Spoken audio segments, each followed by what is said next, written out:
beyond just merely mobilizing the masses to win an election, you must establish structures that are mass-driven.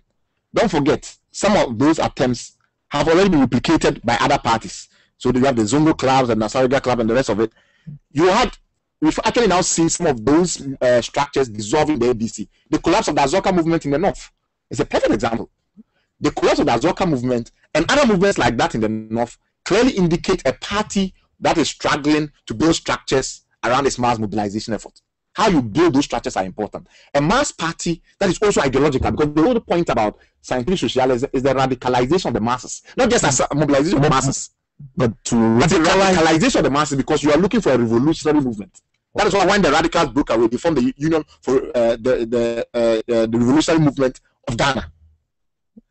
You have to decide whether, in your view, this mass that you are mobilizing have an enemy. If you don't have a clear class enemy, then you cannot be a mass party of the type that the NDC wanted to be, which is a classical mass party, because you must radicalize the masses against a certain known class enemy.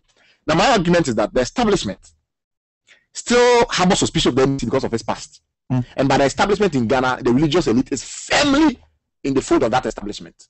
Right. The chieftaincy institution was firmly in that mode. Over time, the NDC has successfully neutralized a lot of the animosity and suspicion within the rank of the chieftaincy wing. Not just the chieftaincy, the religious, the professional class. Don't forget that the historical right in Ghana have always included the professional class. So when people argue that why the Ghana Bar Association always appearing to side with the MPP and the rest, I laugh. Historically, the professional associations have been part of the historical right in this country. You have the chieftaincy institutions and all these kinds that are part of the movement that dates all the way back to the UP.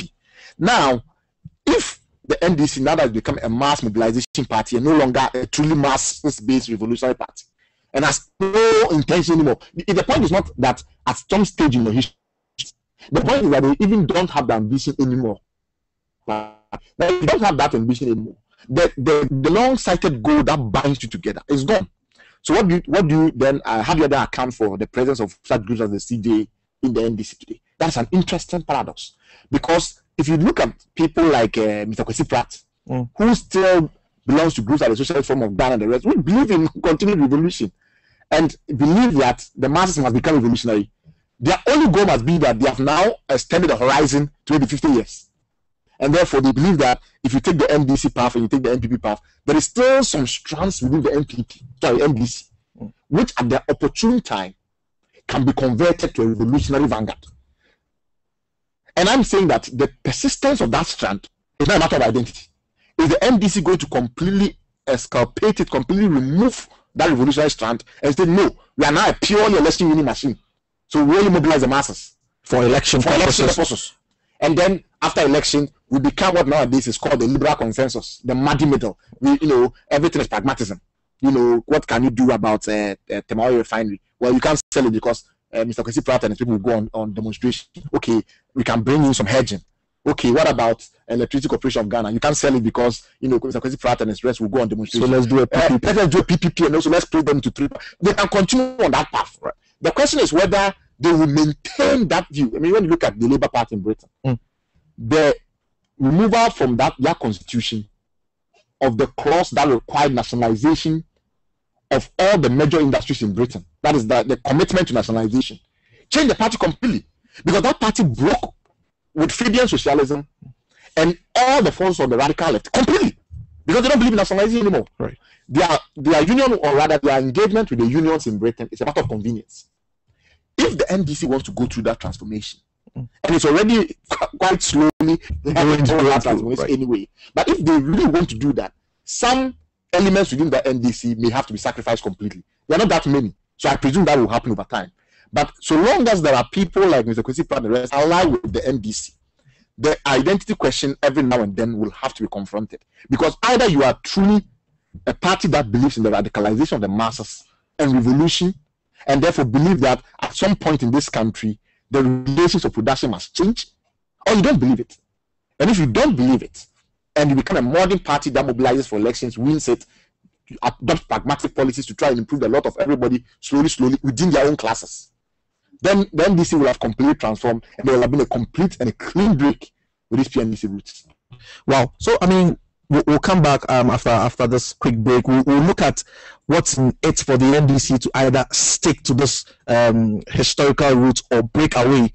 Then we'll situate it in the current happenings as it relates to the church, as you described it as one of the key establishments, and we'll look at how the party should deal with this situation moving forward. So listeners will be back. It's interesting on 97.3 Citi FM.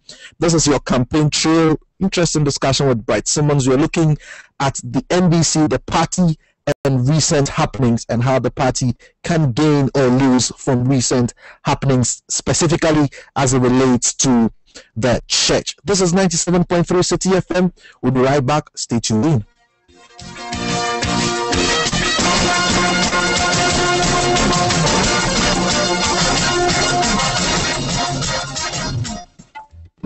Why that silly smile on your face? You are dreaming about your girlfriend again, huh? Confirm, I am not dreaming. However, I have a dream. We are daydreaming. No, Kofi, I have a dream that this one that I just had will grow into a big dream that this exact spot where I am standing will become the site of my first shop. It will be the humble beginnings of a multinational company, Magnifico Incorporated. So what are you doing here? Stop dreaming and make it happen. Join Gentrack 100,000 Entrepreneurs Project.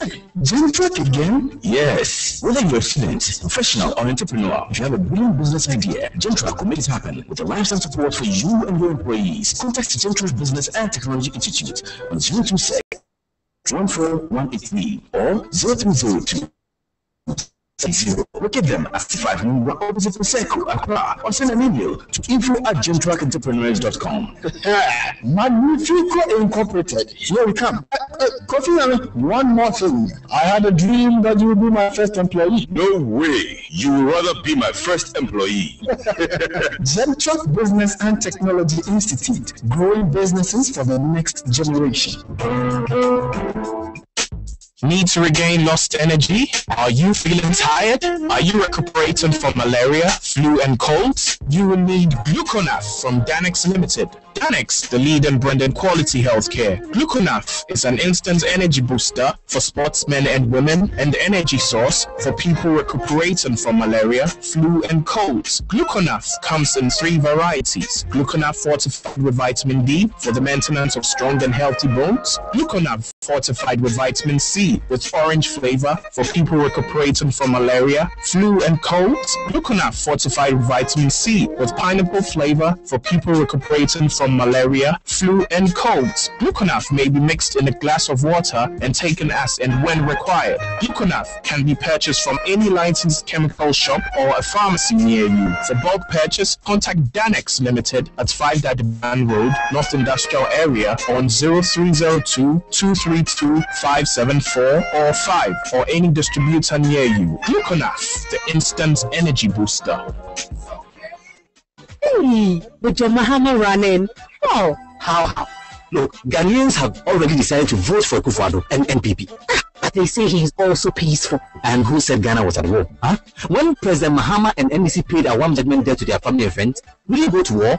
But President Mahama was the vice, so we can't blame him for the corruption that JJ and Martin Amidu accused them of. But we should credit him for removing 480 schools and trees that they said is 1,700, or for frustrating Martin Amidu to resign when he challenged corruption. Anyway, but President Mahama is a fine man. Oh, you stop this empty talk. You think presidential or serious policy programs that will transform Ghana and move it forward, like national health insurance, like oil discovery that NDC said was a jungle, like free quality SHS that NDC again is saying is not possible. Anyway, which of the 2008 promises has President Mahama fulfilled? The drastic fuel reduction, the one-time premium, or the 10% oil revenue he promised the people of Western Region? Tell me. If you believe in Ghana, join me vote the MPP for more jobs, free healthcare, and free quality SHS now. No turning back. No turning back.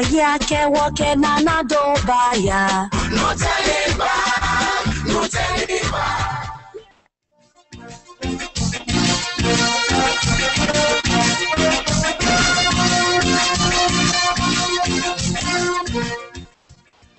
Welcome back. You're still live on 97.3 Citi FM, live on air and online. This is your election center. This is the campaign trail coming to you live from our in Accra. You can join us via our text 6996 or on our Facebook portal www.facebook.com/97.3 or on Twitter twitter.com/Citi973.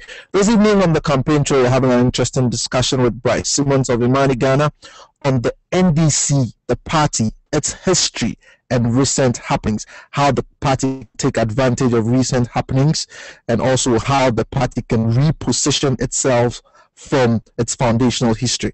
Now they're telling us that the radical group in the NDC currently, they are not a lot, so you can actually sacrifice them. Is it in the interest of the party to sacrifice them and move forward, or you think that the NDC should still stay with their foundational ideology? Because for me, it gives them some identity of a sort. Well, as a non-member of the party, I guess it's not my place to say. But the truth is that there's a process of re-education also going on within the NDC.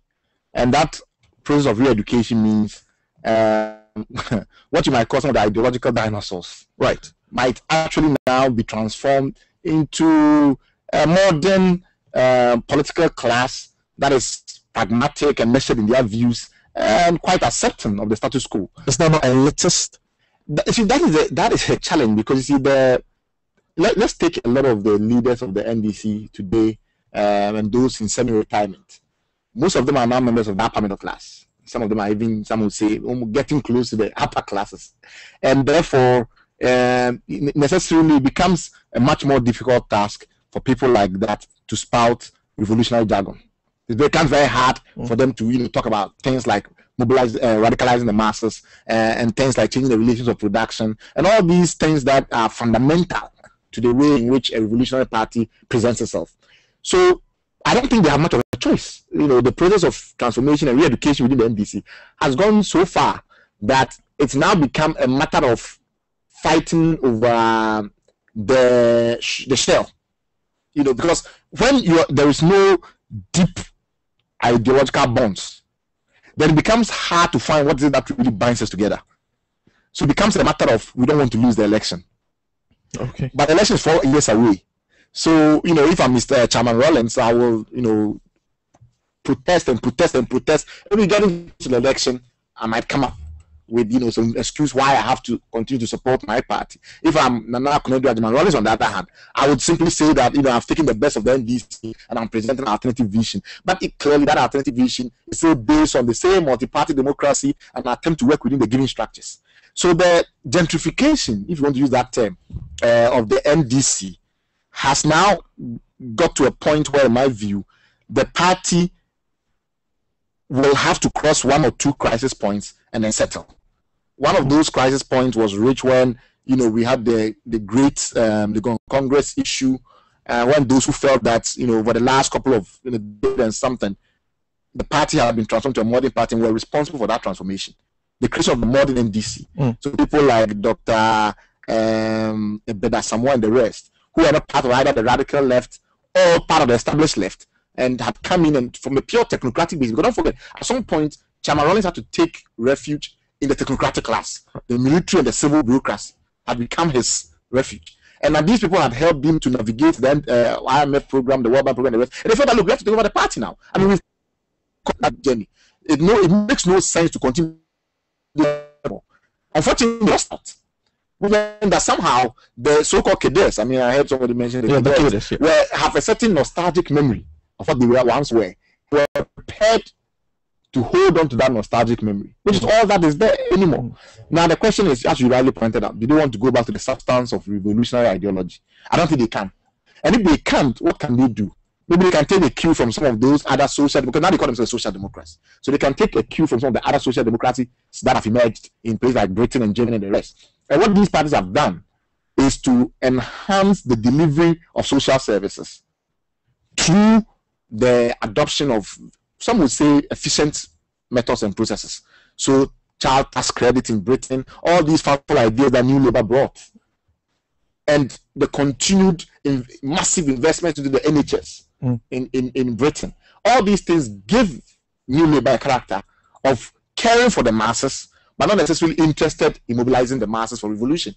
So that is interesting. But then you have a party which is a party on the right that is aggressively developing these policies of trying to, convince the masses that we can take care of you, so there's no point of revolution. Right. So the idea is that if we don't take care, then one day there might be, the poor will have nothing to eat by the rich.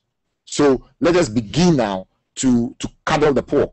If that is the case, then my view is that the NDC, as you rightly pointed out at the very beginning of the program, now must rely on its membership identity by saying that, regardless what you actually do, our members of a certain character. They started in 1996 when the people like Dr. Spilgabra would argue. No, actually in 2000, one of the arguments that Dr. Spilgabra made, this was one the NPP had just won, was that, the NPP was always a regional party. And the only true national party was the NDC. And therefore, and he made the argument that they could only win in one or two regions. They can win in the whole country, and they are from all over the country. So it's a masses party in that narrow definition. So the NDC now try to cling to the view, or rather to cling to the mantle of being the only truly national party, bringing people from all aspects of Ghanaian society. And that is now the definition of the masses, in that everybody benefits. It's not necessarily in the numerical masses, because we've seen the NPP win elections in this country, and that has definitely mean that the numerical masses at some point have been on the side of the NPP. So this new definition of the masses is about diversity. I think that is what the NDC wants to hold on to. I don't know how long it can hold on to that. Then it becomes a matter of purely who can win elections in Ghana. It's not like this issue of the NDC defining itself, they're having it easy because they have recent happenings, for instance, using the church and how they're addressing this whole issue involving Reverend Otabel and all that. It takes them back So clearly, I mean, when the Dr. Otabel issued his press statement, right, and clearly disassociated himself from any kind of analysis that would purport to be in relation to the current ongoing political context. Right. He said, look, I don't want to be involved in this political context. The NDC refused to back off. Now, that can indicate a number of things. But I think the most interesting one is that they did not feel deference. They did not immediately feel, oh, that's Dr. Otabel.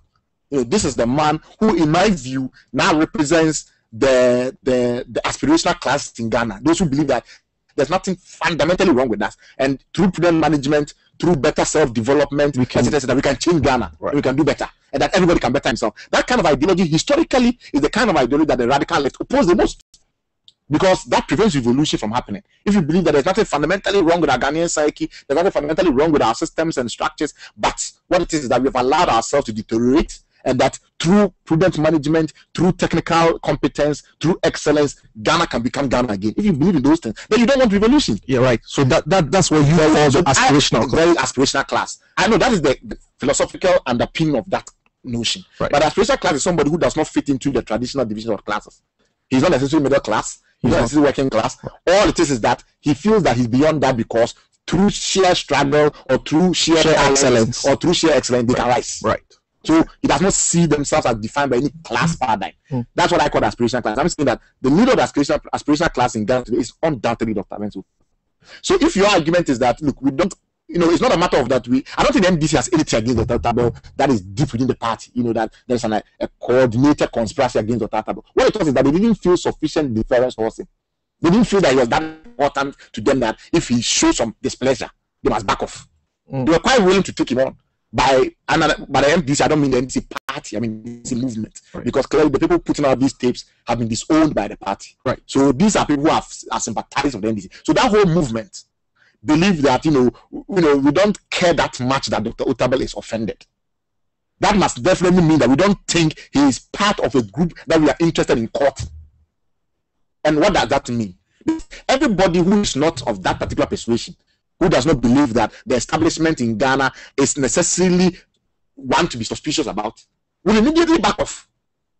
And you think this group is resistant?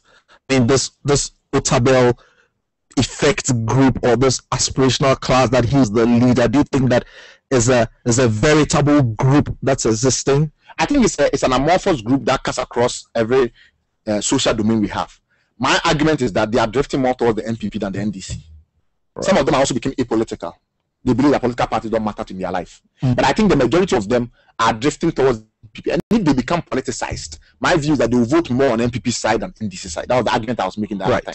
Now, the point is that the NDC perhaps knows this subconsciously, which is why they don't mind offending him. Because the point is not whether the NDC was right in using his words or not. That's not the argument. No, that's the real argument is whether when the man clearly expressed his affection, and this being a man of remarkable stature and standing in the society, the fact that they continue to do so, and the fact that they allow it to degenerate into confrontations. Give yourself an example. If something of that sort had happened and Kofi Annan was involved, do you suspect that the NDC might have acted the same way? Or if someone like Alhaji Idris Mahama, well, he's actually a pure NDC, so it's not really a good question. But let's assume like Banda. Do you think they might have acted the same way or do have backed off? That clearly means that to them he's dispensable. That was the notion that came out. It's like, we don't care if Dr. Otabi is so angry that he issues press release. We don't care. That means, therefore, immediately that they did not consider him as somebody they need to target for his affections. And therefore, necessarily, they don't think that the group that he leads is a determining factor in our politics. And I think that kind of analysis can only come about from somebody who still clings to a certain notion that the establishment is not my traditional base. Because if you do, immediately you back off. Right. That is why you saw the NPP's response to Dr. Otabi was completely fragmented and very, very mute. It was disorganized. Right. Because a lot of them felt a lot of reverence for the man. The lack of reverence on the NDC side can only come from a part that feels that this is not an election determinant for us. Our core base doesn't really care about Dr. Otabi. And the reason why they can feel that way, because historically, it has been an anti-establishment party. My argument is that going forward, the aspirational class will increase in number. They may become politicized. Then they drift to the NPP, then NDC continues that path. Now the question is, if the NDC decide that we're going to abandon our traditional values and become an election winning machine, then clearly this is a luxury they cannot afford. So that is where the crisis of identity that I mentioned earlier becomes evident. Right, listen, it's interesting there. Let's get some of your comments coming in on our Facebook portal. This one coming in from Shepherdson Aheto says the ideology of any party must have some kind of flexibility so as to inject in new ideologies when things are changing. A stagnant ideology will only mean underdevelopment. There should always be some flexibility. Now, Felix K sends this one in, says it will be unwise for a political party to hold on to one ideology. Gareth Ofori, social democrats against free education, property owning Democrats for free education. They are certainly drifting away. Edward Jose Dogbache says MPP is most culpable. They can't defend capitalism any longer. Now, Peter Acheku says NDC is running away from socialist ideology. Saeed Nuruddin, in Ghanaian politics, ideologies are on the paper, not in practice. Political parties do not even work with their manifestos. It appears they now have two manifestos, one for the electorates and one to the castle. I have lost hope in the two major parties. Quickly, I'll look at Nathan Pierotto, who says some are and others are focusing on their ideologies, though the NDC looks like it's taking a drift from their shallow and, well, I'll not read that. But you see, the mistake many people make is that they assume that ideology must be continually practiced for it to be relevant. Ideology is also a form of identity. Ideology is also, in many ways, the ambition of the party. And the question is, what is the ambition of the party? It may be that because of present circumstances, what you call tactics. You may do political tactics, but your strategy remains more or less the ambition. And my question is whether the NDC's ambition continues to be a mass revolutionary party, or whether they simply now want to be a mobilization party for elections. That's a question for the NDC to answer.